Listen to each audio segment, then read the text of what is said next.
Hey, welcome back.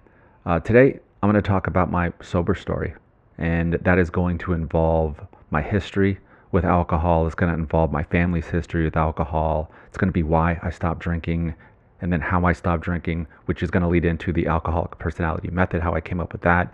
And again, if you are interested in learning how to control your cravings for drugs and alcohol, then I'm going to leave a link below in the description. Click on that. It's going to show you how to do that. But if you've seen it or you don't care, no big deal. Here's my story. Okay, so let's start with my family's history of alcohol abuse. And I'm going to start with my dad's side of the family. Both sides of the family, by the way, are pretty bad. But my dad's side of the family is a pretty bleak story. Like I mentioned in the alcoholic personality video, I have an uncle right now. He's serving a life term in prison for murdering somebody, his wife actually, while he was drunk. He's never getting out of prison. I have a cousin who killed himself at a party while he was drunk. And nobody really knows for sure if it was an accident, if it wasn't an accident. It doesn't really matter. It's a tragic story. He was like 26 or 27. He was a very young man. Um, I have an uncle. His first wife had died after a Thanksgiving party with the family, and there was a lot of cocaine. There was a lot of drinking involved, and there was a fight involved somehow. And I guess they left, and my uncle's wife was driving his Jeep, and she flipped it. She died. Lots of stories like that. My father, by the way, is what is known as a dry drunk. That means he quit drinking, luckily, when I was pretty young, but he never recovered. And I might get into that a little bit later. I might just make another video kind of really explaining what that means and why recovery, in my opinion, is ultimately the best option. Of course, sobriety is always better than not being sober, but that's for another time. But my dad was able to quit drinking, luckily. He stopped, which is great, but he's the only one out of his family that was ever really able to quit. My dad's sisters and brothers, they're all still alive. My grandparents, of course, are dead, but they all drink, and they still drink as far as I know. And so, as far as my mom's side of the family, it's a kind of a similar story. I have an uncle who is passed now, but he had a history of alcohol abuse, history of domestic violence as well. There's a really sad story that my family really didn't talk a lot about. Many, many years ago, he had a lot of kids and he had a hard time taking care of the family because, again, he was always struggling with his alcohol abuse. And apparently, the electricity or the gas or whatever was shut off. A lot of the stuff that they needed was shut off for non-payment. It was cold one night, and so he decided to bring in a barbecue, basically. Brought it into the house to heat it up. Obviously, that's extremely toxic fumes. They had a small child, an infant in the house who died because of that. Um, there's lots of stories like that. My uncle, who I'm going to talk about a little bit later in the same video, died from a lifetime of drinking. He died screaming. Again, I'll talk about that later. So it's bad on both sides of my family. It really is. I really, it was almost destined for me to have a problem with drinking. And the reason I say that is this, is that nobody in either side of my family ever recovered. Most people didn't even stop drinking, let alone recover. And what that means is this, is that, and I'm going to use my dad as an example, who, by the way, I have a good relationship with now, but he was a rough person to live with growing up. Let's just keep it at that. But because he never really investigated the reasons why he drank and the root of his problem, he never really understood. So he could never actually tell me what to look out for. And that leads me into when I started drinking. I was 16 years old. First time I got drunk. I drank before, but never got drunk. But I remember this day, there was a party. It was at my best friend's house, and there was just a ton of liquor. And I was adamant that I was going to get drunk that day. I was scared, though. I was very scared. And the reason I was scared is because, again, I have a lot of alcoholism on both sides of the family. And it wasn't like I was worried about becoming an alcoholic. I didn't really even think that was a thing, that it was going to happen, because my dad really didn't have anything nice to say about people who drank. And again, that was his way of talking bad about people who drank. That was his way to tell me, like, hey, you shouldn't drink, right? Because he didn't really know. He didn't tell me what to look out for. But the first time I drank like that, I remember the first time I caught a buzz, it was the greatest feeling that I had ever had in my life. I didn't think it was possible that you could feel this good. And I felt like it was a revelation. I felt like my life was completely different, and it was. My life was different after that moment.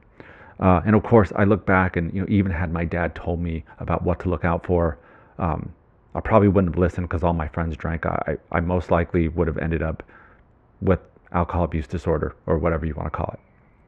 But that day, I remember drinking and all of the fears I had, and I had a lot of fears. All of my fears, all of my anxieties, all of my insecurities, and I had a ton of those too as well, just all disappeared in the blink of an eye. They were gone. All of a sudden, I was funny. I was letting loose. I was talking to girls. I was not afraid. I was invincible.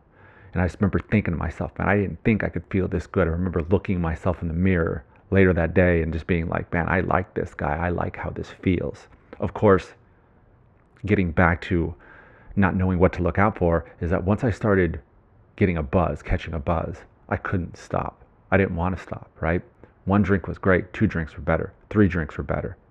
4 drinks were even better than that. Just keep going and going and going. I couldn't stop. It basically means that I was, just add alcohol. I was a problem drinker from the get-go.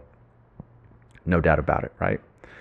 And of course, later that day, like 2-3 hours later, I'm puking my guts out. About an hour after that, I am dry heaving. Had alcohol poisoning. That's how much I liked alcohol right off the bat, is that it poisoned me.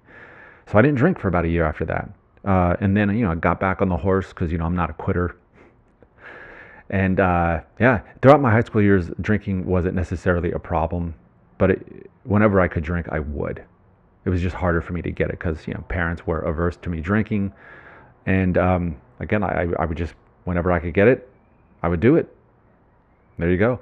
But as soon as I graduated high school, at 19 years of age, that's when alcohol started becoming a problem. And that's also the start of my problems with basically being a human being, living life, being an adult. My entire 20s was basically just a roller coaster ride, ups and downs, peaks and valleys. Throughout my 20s, I'd gone to school, I went to school, dropped out. He had a series of decent jobs, pretty good jobs. And they would always kind of go like this. I would get this job and it would be a good job. I'd like it. People would like me. After a while, the people started kind of making me feel anxious. And then I become resentful. I'd start drinking more just in life, meaning that I would drink later in the evening. And by the way, I was a binge drinker, always been a binge drinker. Once I start, cannot stop. And so I'd show up to work, I'd be hungover, I'd be tired. And then eventually everything would become too much to bear, and I would quit. And I would usually quit without a safety net. I would quit just, on the spot without a job lined up. And as you can imagine, life would get much harder after that. And so that's just kind of how it went. Some of those jobs I held on for a while, others not so much. But that's just how life was. And it kind of came to a head in my late 20s, was probably where was one of the first really low bottoms. Again, and this is, you hear a lot about people on their, if they have a high bottom or a low bottom. I just had a series of bottoms. I didn't really have that terrible rock bottom moment, but I had a lot of bottoms. And I'll explain again, one of the worst ones is, my late 20s, one moment I have a good job, I have a good place to stay, I have, my own place, I have a girlfriend, everything seems like it's going really, really well. Again, after picking myself up after another event, just like what is about to happen. And I quit a job that I held on to for a while. It was a good job, and quit that without a safety net. And next thing you know, 4 or 5 months later, I'm sleeping on a blow-up mattress in my parents' front room and just drinking insanely heavily, can't stop. And so that's how my 20s went.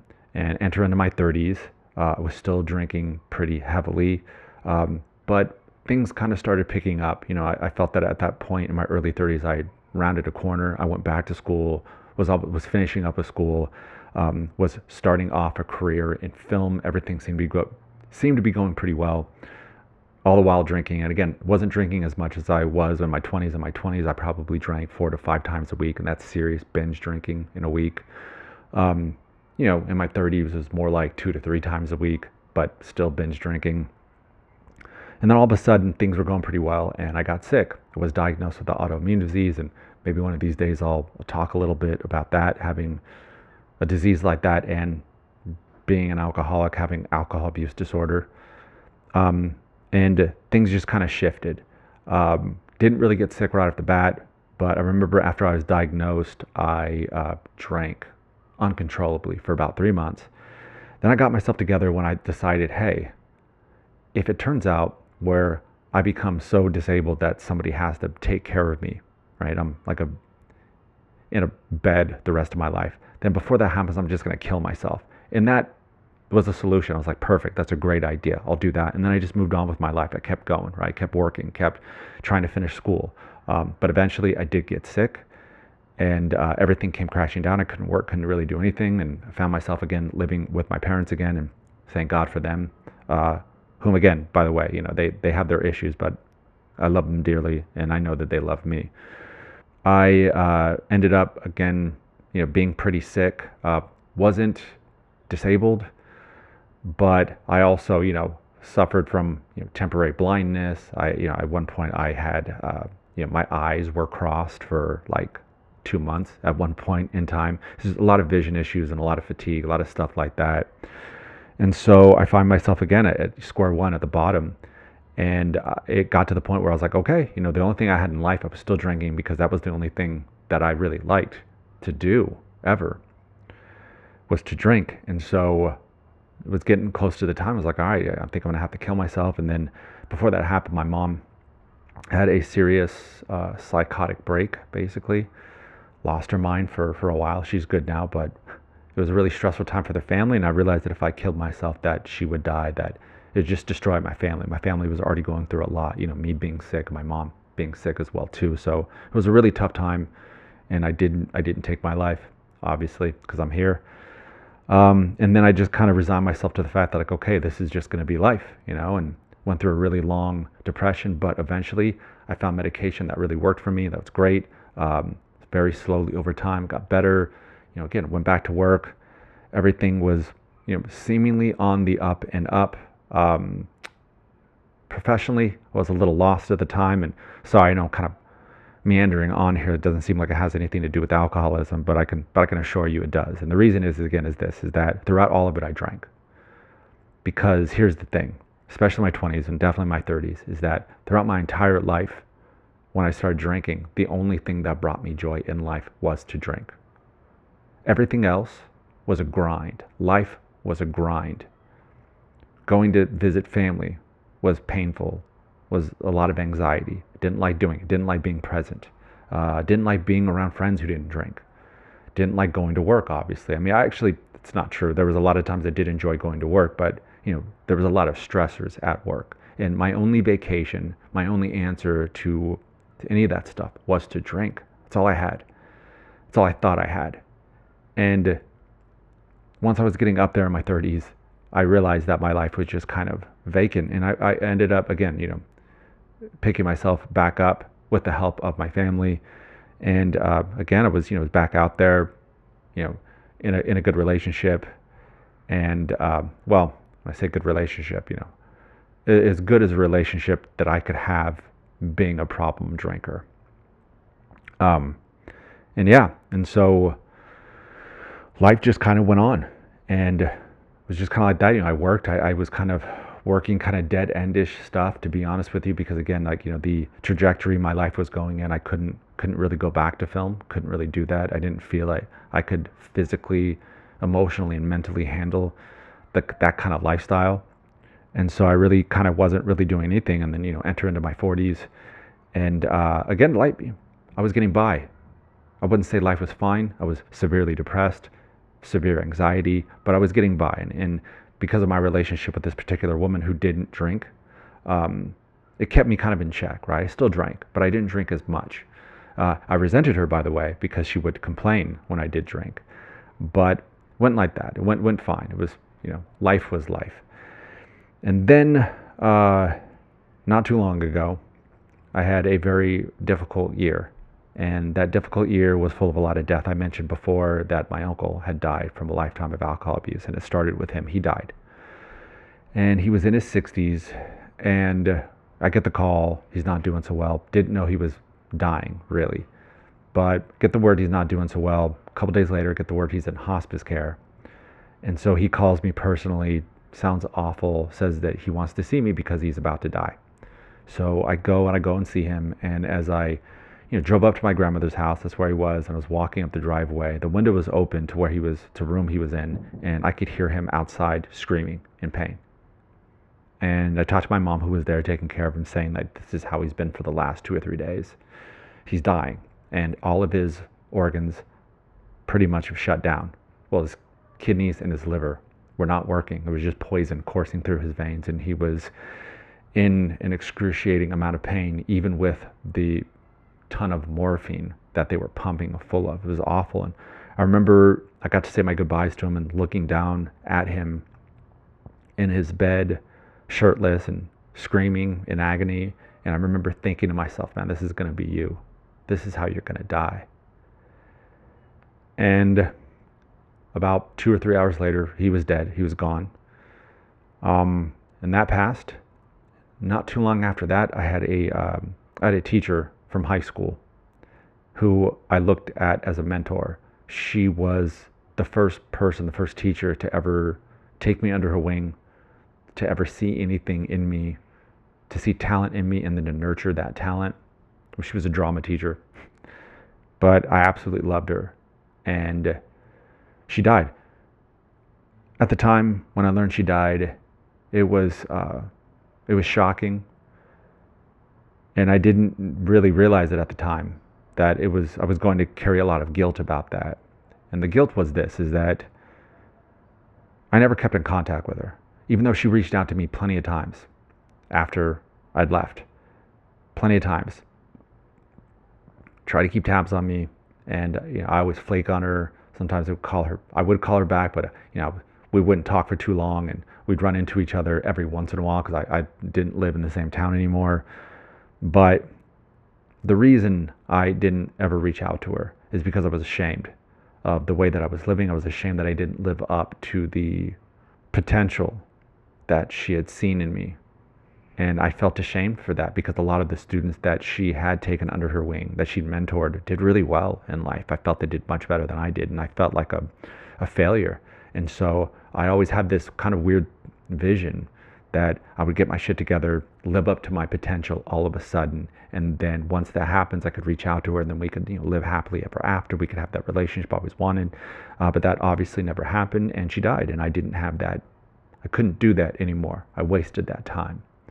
So after she died, less than a month later, a good friend of mine who was a former roommate, who I used to drink a ton with and do a lot of drugs with, he died. He was a month older than I am. And he had died on his friend's bathroom floor after taking a pill. I believe it was like ecstasy or something like that. But he had kidney failure himself. He had child onset diabetes. He was always very sickly, but he died. It was of a cardiac arrest. 43 years old, 42, 43 years old. He was young, too young to die like that. And so there was that. He died. And not too long after he died, my grandmother died. This is the mother of my Uncle Alex. And 3 years prior to my Uncle Alex dying, my Uncle Dennis died as well. So, it is kind of believed in the family, because all of her brothers and sisters were gone. 2 of her sons died, that she just died of a broken heart. And I remember seeing her too the year before she died, or in that time, sorry, between my Uncle Alex's death and her death. Going to visit her, and just that life, that sparkle in her eye was gone. And before we knew it, she passed away too. And so,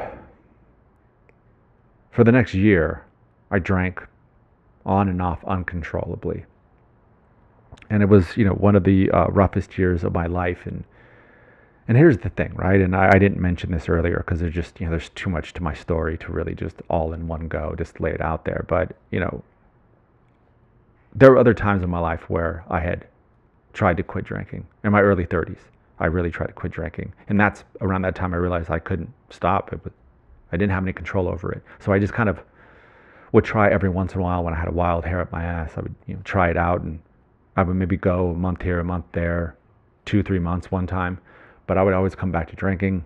Um, and so this was another time in my life, that I was drinking. I wasn't trying to stop drinking. I wanted to cut down, but well, here's the thing, right? Ultimately, what I really wanted, always wanted, was to drink like normal people drink.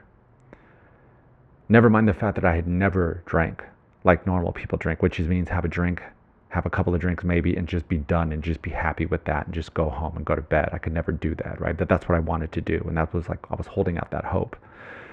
And so back to the story, back to my year after those 4 deaths, I couldn't stop drinking and I was really worried. And I was in a deep, deep, dark depression. And again, having thoughts about just ending it all.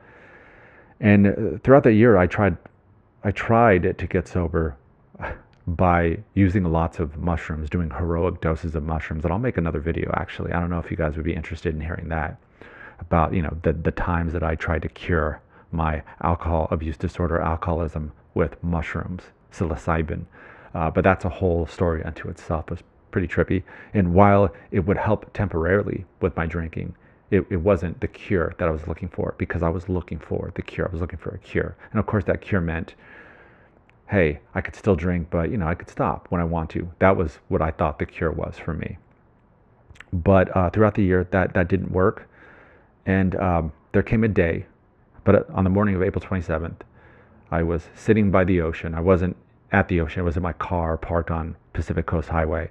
And I just was feeling so awful and so terrible that I just couldn't even get out of the car. I couldn't even muster the will to go sit and look at the ocean. And I sat in the car and I had this realization that said this. And well, the realization was, if I don't get sober right now, while I have the strength to do it and quit for good, then this time will probably never come again. And it's going to kill me. If I don't stop now, I know it's going to kill me. I know it's going to be the end of me somehow. Either it's this long, slow death like my uncle, or if it's like, some other tragedy, like in my father's side of the family. All the tragedies that came before me, I was going to be another tragedy. And so at that moment, I decided I was going to get help. It was the first time ever. Because again, it was the first time I ever said, I'm done drinking forever. I don't want to drink anymore. And I made a call to a hypnotherapist because I'd seen on a podcast somewhere about some guy who, had drank his whole entire life and was hypnotized and never drank again. That's what I was hoping. Again, my hope was to snap my fingers, be cured, move on with my life. Ended up finding a hypnotherapist who just so happened to be a drug and alcohol counselor who had been sober for the past 40 years. And so talked to him in the very first conversation before I even went into a trance. Changed my life forever. Changed my life because he said something to me during our initial conversation that completely changed the way I looked at my addiction. It was like a whole new paradigm that set forth in my brain. And this is how the conversation went. I told him that my biggest fear in this early stages of sobriety, my biggest fear is that once I get the thought in my brain that I want to drink, it is game over. Even if I don't drink that night, I'm going to probably drink the next day, because that voice is going to get louder and louder and louder. I can't do it. I knew that I didn't have the strength to fight that voice because I wanted to drink, and that voice would not go away. And he said something to me, blew my mind. He said, your problem is this, is that you don't actually want to drink. You have too much to lose. You know what's ahead of you if you keep drinking. You don't want to do this. Your problem is you have an alcoholic between your ears. When he said that to me, my mind exploded. And the reason is that around the same time, I was fascinated with this thing I just learned about called the theory of multiplicity, or the multiple selves theory. And I go into this in the video for the alcoholic personality method. And if you want to learn more about that, again, click on the video. But it was basically that we're not of one personality, not of one self like we think we are. We're of multiple personalities. And so I had to ask myself, do I have an alcoholic personality? And I thought, I probably do. I probably have a personality in me that's very young, because at this time, I drank for so long and had thought about it for so long. I knew why I drank. I knew I drank for basically everything. But anytime I was uncomfortable, which was a lot, anytime I was seeking a reward, which was a lot, usually a reward for, something really menial, like, oh, I did my taxes, or I went to work every day this week, something really silly like that. But I knew why I drank. And I also knew that it was a really childish thing to do. If I had an alcoholic personality, I knew that it was like a teenager who steps forward when any of these things happen, right? When I'm feeling stressed, or I'm feeling anxious, or I'm depressed, it's going to step forward and it's going to say, I want to drink. So I devised this plan just that same day in my head. The next time that voice appears in my head that says, I want to drink, what I'm going to do is this. I'm going to remind myself, I don't want to drink, he does, like a mantra. I don't want to drink, he does. And then what I was going to do, I was going to close my eyes and I was going to meditate. Because I knew at the time already that the mind and the body are intimately related. Every thought that you have, there's a physiological response to that thought. I already knew this. So I figured, and this was my theory, is that if there's a craving in my mind, there is a voice in my mind, that craving most likely is also manifesting itself in my body. So that was my plan. Very simple plan. And the very next day, I was driving down the street. I was driving down Normandy Boulevard in Los Angeles, and I came across a liquor store. And this liquor store wasn't a liquor store that I ever really frequented, but it was across the street from another liquor store that I used to get booze at with my buddy who had died. And when I saw that liquor store, my thought was, I want to go in that liquor store and I want to get some booze and I want to drink. I want to drink today. It was early too. It was like 11 a.m. or noon. And right when I had that thought, I was like, okay, let's put this theory into action. I pulled over where it was safe, turned off the engine, and I said that mantra. I said, I don't want to drink, he does. And I closed my eyes and I relaxed my body. And as my body started to relax, and here's another thing, I meditated for years prior, so I knew how to do this. I knew the process of meditation. But as my body was relaxing, I realized there was this severe point of tension right here in my throat, my upper chest. And as everything else relaxed, that tension seemed to be holding on. And so I just sat there focusing on that point of tension. And the more I focused on it, the more I relaxed my body, the more it relaxed, and then it passed. And this took about like a minute or two. But when that tension dissolved, when it passed, I opened my eyes, and I swear I had no desire at all to drink. None at all. And the crazy thing is, I thought that I was going to have to be doing this a lot. I was prepared to do this whenever I had that thought in my head that I wanted to drink. I was going to be like, boom, I was going to do that. I was going to do that little method, that technique, that I didn't have a name, that, whatever. But I only had to do it in early sobriety. I only had to do it like 2 or 3 times. It's no joke. And then it was gone. And about a week later, I'm talking to my hypnotherapist, who is now my drug and alcohol counselor. And he was telling me, man, that's amazing. That's great. And he's saying that you probably should recover, though. You should go to meetings. And I said, no, I don't want to go to meetings. And he said, fine. And then we had another session. And he said, hey, you should go to meetings. I said, no. He said, fine. And then we had another session. Week after that, he said, hey, you should go to meetings. And I said, screw it. Fine, I'll go. Like, you wore me down, man. Because I didn't want to go. I didn't want to go to meetings, 12-step meetings, also known as AA. And I started going to those. And I kept going. And the reason is this. Let's get back to what I was talking about before. Is that nobody in my family had ever recovered. Nobody had ever really investigated why we all drank. What is going on? Why is this disease affecting all of us? This curse of the family. What's going on here? Nobody knew. And throughout all those years that I drank, all that pain that I was in, all that discomfort, all the depression, I always just wished that I was somebody else. And I always knew that, especially in my 30s, I knew that drinking was my problem. I mean, of course, I was also the problem. Of course, I'm the problem. Because in my 20s, I didn't think that drinking was the issue. I thought it had nothing to do with it. I thought that I'm a fuck up, that I just like to drink. And over the years, I realized that no, this is, a big part of my issues in life is the drinking. And so when I started going to meetings, I started realizing that I'm surrounded by all these people in these rooms, and not everybody's perfect, man, right? You have a lot of, I mean, dude, you're around people that have the same issue as you. You're around all these people that are alcoholics, man.